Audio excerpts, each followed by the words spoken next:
કોરોનાની બીજી લહેર કાબૂમાં આવતા વેપાર ધંધા પુનઃ ધબકતા થયા છે, પરંતુ તેની સાથે ગુનેગારોએ પણ પોતાના કાળા ધંધા શરૂ કરી દીધા હોવાનું સામે આવી રહ્યું છે. છેલ્લા કેટલાય દિવસથી શહેરમાં દારૂ પકડાય છે, ત્યારે વડોદરાના વાઘોડિયા રોડ વિસ્તારમાંથી મોટા પાયા પર ચાલતું કૂટણખાનું પકડી પાડવામાં આવ્યું છે. હાલ પીસીબી દ્વારા સમગ્ર મામલે તપાસ હાથ ધરવામાં આવી રહી છે.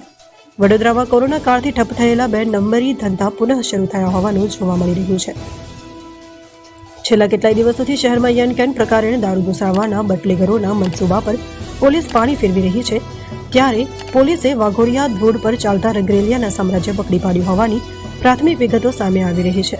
હાલ પોલીસે ઘટના સ્થળે છાપા મારીને વધુ કાર્યવાહી હાથ ધરી છે. સમગ્ર ઘટના અંગે પ્રાપ્ત માહિતી પ્રાથમિક વિગતો અનુસાર શહેરના વાઘોડિયા વિસ્તારમાં સનરાઈઝ કોમ્પ્લેક્સ આવેલું છે. સનરાઈઝ કોમ્પ્લેક્સમાં રીટા નામની મહિલા કૂટણખાનું ચલાવતી હોવાની બાતમી પીસીબીને મળી હતી. પોલીસે બાતમીના આધારે જગ્યા પર છાપો મારતા ચોંકી ઉઠી હતી.